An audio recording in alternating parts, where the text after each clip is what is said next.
Di sebelah gua ini ada laptop non-gaming yang diberikan opsi layar OLED lagi. Tapi laptop satu ini punya harga yang menurut gua masuk akal dengan konfigurasi spesifikasi dan juga beberapa upgrade yang ditawarkan oleh Acer.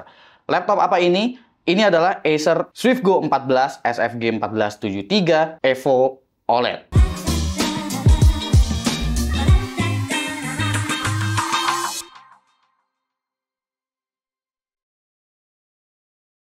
Sebetulnya kalau kita cuma bicaranya Acer SwiftGo 14, gue tuh udah sempat bahas juga ya laptop tersebut. Jadi secara tampilan memang ini nggak terlalu berbeda jauh dari SwiftGo 14 yang lainnya.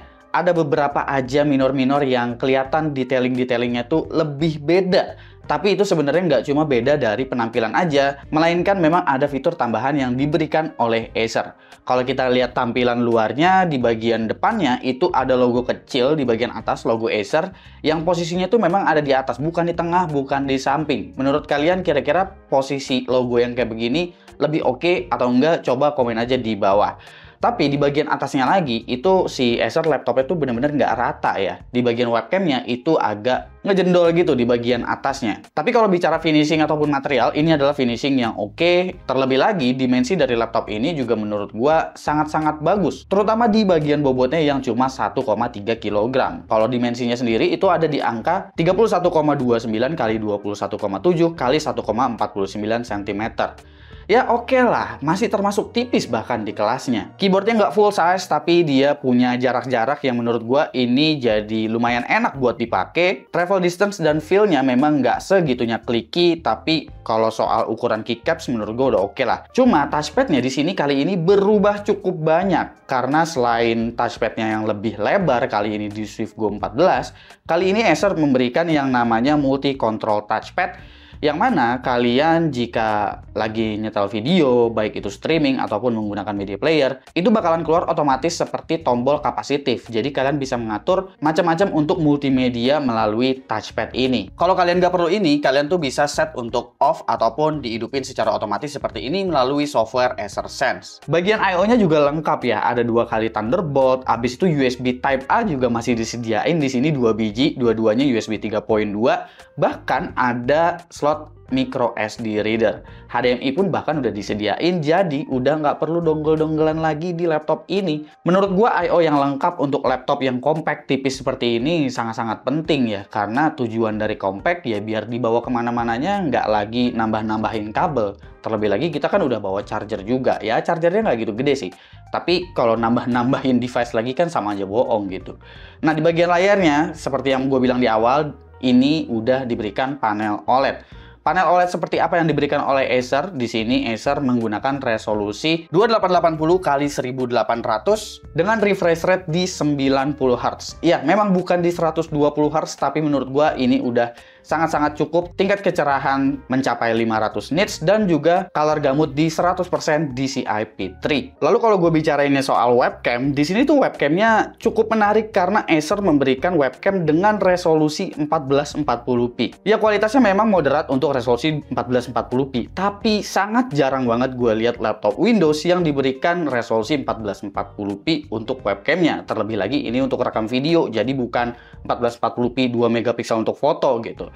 Dan di sini juga Acer udah memberikan fitur yang namanya Quick Panel, di mana Quick Panel ini akan mengaktifkan beberapa shortcut seperti Purified View dan juga Purified Voice. Untuk Purified View ini sebetulnya terintegrasi langsung sama yang namanya Studio Effect ya, karena biasanya kalau kita udah masuk ke beberapa aplikasi atau software, kita nggak bisa yang namanya bolak-balik untuk setting-setting Studio Effect-nya gitu, karena harus buka aplikasi bawaan dari Windows-nya. Tapi di sini nggak, jadi kalian udah bisa langsung aktifin aja karena dia udah ada pop-up-nya gitu. Jadi kalian bisa aktifin macam kayak background effect misalnya, atau automatic framing, eye contact, itu kalian udah bisa aktifin lewat si Quick Panel bawaan dari Acer. Untuk spesifikasi lengkapnya, ini udah menggunakan Intel Core Ultra Series, tapi ini masih menggunakan Core Ultra Series 1 ya, alias menggunakan Core Ultra 7 155H seperti biasa dengan integrated GPU Intel Arc Graphics. Jadi memang nggak ada discrete GPU-nya. Untuk RAM-nya ini ada dua varian, ada yang 16GB dan juga 32GB LPDDR5X. Storage-nya 1TB NVMe Gen 4 SSD, ada Wi-Fi 7 bahkan di laptop ini, include dengan Windows 11 plus Office Home Student. Ya memang memorinya nggak bisa di-upgrade karena menggunakan LPDDR5X. Jadi gua pribadi menyarankan kalian untuk langsung aja beli yang versi 32GB-nya, jangan yang 16GB karena RAM-nya nggak bisa di-upgrade. Utilities juga ada macam-macam ya, ada banyak utilities di sini. Tapi kalau profiling power, sebetulnya kalian bisa manfaatin Fn plus F aja untuk profiling powernya. Itu langsung bisa berganti-ganti antara mode silent, mode normal, dan juga mode performance. Acer juga menyediakan beberapa utilities tambahan di sini. Contohnya seperti fitur-fitur AI bawaan dari Acer sendiri. Seperti adanya Acer Live Art, Acer Alter View, dan juga GIMP dengan dukungan Intel Stable Diffusion. Yang mana tentu kalian bisa melakukan generative image melalui laptop ini.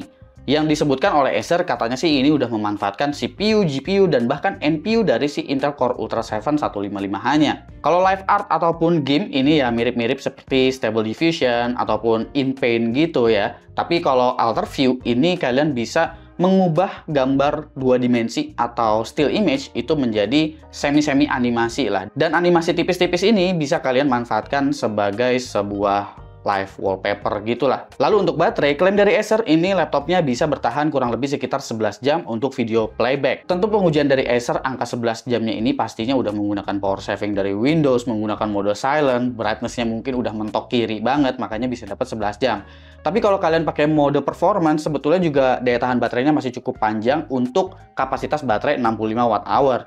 Karena dalam pengujian gua itu bisa mendapatkan di atas 8 jam pada mode performance, dan itu hanya menggunakan baterai untuk video playback dengan brightness-nya di sekitar 50%. Nah, kalau dicek CPU package power dan juga temperaturnya pada mode performance, di sini kelihatannya Acer tuh betul-betul nge-push performance dari Core Ultra 7 155H-nya. Jadi gue sangat menyarankan ke kalian untuk menggunakan mode balance atau default aja. Tapi ya balik lagi, pengujian ini adalah stress test yang mana gue menjalankan Cinebench R23 dan sebetulnya memang kurang ideal untuk laptop yang memang sekompak ini. Sekencang apa sih mode performance dari laptop yang satu ini? Kalau kita perhatiin memang kemampuan CPU-nya pada Cinebench R23 itu termasuk kencang untuk CPU Core Ultra 7 155H. Skornya berada di sekitar 14.000 gede, hampir ke 15.000, dan ini memang cenderung stabil ya. Jadi meskipun temperaturnya nyentuh ke angka TJ Max, dia masih tetap bisa mempertahankan performanya di sekitar 14 ribuan. Dipakai encoding video, contohnya seperti di DaVinci Resolve, di sini AV1 itu bisa berjalan melalui Intel Arc Graphics-nya ya, yang mana untuk video berdurasi sekitar 13 menit,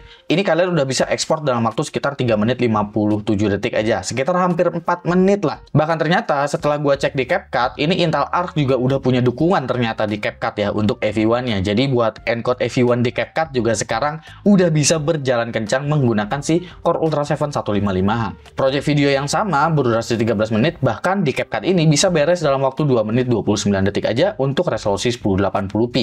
Kemampuan iGPU-nya sih sebetulnya bisa dikategorikan kencang ya si Intel Arc-nya ini. Graphics score di 3D Mark Fast Track itu dapat di sekitar 8488 loh. Yang berarti seharusnya untuk beberapa game pada resolusi 1080p itu bisa dimainkan. Contohnya seperti Black Myth Wukong yang mana gue bisa mendapatkan rata-rata 68 FPS bahkan di sini ya, meskipun udah menggunakan FSR, dan di sini presetnya bukan low loh tapi medium. Terima kasih juga ya untuk Intel Arc karena ternyata di Black Myth Wukong frame generation itu bisa nyala. Jadi FPS-nya juga bisa dapat di angka 68 di sini rata-ratanya. Jadi beberapa game AAA itu kalian udah bisa nikmatin sebetulnya di Core Ultra 7 155H. Gue juga cukup takjub sih. Ternyata ya memang driver update yang diberikan untuk Intel Arc Graphics-nya ini udah memberikan improvement yang cukup signifikan ya pada kemampuan gamingnya. Jadi bisa lah sesekali kalian pakai buat main game meskipun laptop ini peruntukannya sebetulnya bukan untuk itu. Tapi paling nggak buat game-game kompetitif itu masih bisa lah tipis-tipis karena rata-rata FPS di Valorant di sini bahkan udah lebih dari 250-an. Jadi kalau cuma sekedar ngejar refresh rate 90 Hz doang mah udah gampang banget di laptop ini. Nah, terakhir ialah kemampuan SSD-nya. SSD-nya ini OEM-nya dari WD dengan seri SN740. Ini adalah NVMe Gen 4 yang sebetulnya udah kelas menengah ke atas. Ya memang sekuensialnya nggak mencapai angka 7 GB per second gitu ya. Tapi random 4K-nya di sini yang cenderung baik. Seperti misalnya Ki 32T1-nya yang di 600-an MB per second untuk read dan write-nya di 400-an MB per second. Bahkan Ki 1T1-nya untuk write-nya kencang banget di 220 MB per second. Oke, kita masuk di bagian harga dan juga kesimpulan untuk Acer Swift Go 14 SFG 1473 Evo OLED. Panjang banget ya. Ya, intinya laptop yang satu inilah. Sebetulnya ada beberapa varian ya laptop ini, mulai dari Ultra 5 dan juga Ultra 7. Dan untuk memorinya juga itu ada dua varian lagi. Ada yang 16 GB, ada yang 32 GB. Tapi untuk laptop yang gue bahas ini, harga resmi dari Acer sebetulnya ada di angka Rp16.499.000. Tapi kalau gue cek di marketplace, sebetulnya yang di bawah 16 juta itu banyak banget. Jadi bisa gue sebut laptop ini sebetulnya ada di angka 15 jutaan. Dan dengan harga 15 jutaan, sebetulnya kalian bisa mendapatkan laptop yang menurut gue secara fitur itu udah diberikan lengkap. Bahkan konfigurasinya diberikan cukup lengkap oleh Acer. Kalian mendapatkan tentu layar dengan panel yang bagus. Udah panel OLED, meskipun refresh rate-nya bukan 120 Hz, tapi dengan panel OLED kalian udah bisa memandang keindahan lah. Lagi pula 120 Hz juga sebetulnya nggak terlalu kepake, mengingat laptop ini juga bakalan jarang dipakai buat gaming. Memang untuk CPU masih menggunakan Ultra 7 155H. Tapi sebetulnya 155H pun itu udah cukup aja untuk kebutuhan harian ataupun untuk produktivitas, karena iGPU-nya pun untuk encoder dan segala macam itu memang masih bisa dimanfaatkan. Tentunya gue menyarankan untuk kalian jika tertarik dengan laptop ini langsung ambil varian yang RAM-nya itu 32 GB, karena yang RAM 32 GB SSD bawaannya juga 1 TB. Tapi kalau kalian ambil yang 16 GB SSD bawaannya tuh tanggung banget di 512 GB. Jadi gue menyarankan untuk ambil yang satu ini. Pastiin aja kalau kalian tertarik dengan laptop ini dan kalian muter-muter di marketplace, itu kalian cari yang bergaransi resmi dari Acer Indonesia selama 2 tahun untuk spare part, 3 tahun bahkan untuk servisnya, dan juga 1 tahun Acer Priority Care. Jadi kalian silahkan muter-muter ke marketplace atau cek kolom deskripsi atau mungkin cek tag di YouTube gua ini ya. Kalian bisa cek aja jika kalian tertarik. Menurut kalian gimana laptop yang satu ini? Silahkan komen di bawah dan kasih pendapat kalian masing-masing. Jangan lupa subscribe Gosuki, dan seperti biasa sampai jumpa di lain kesempatan.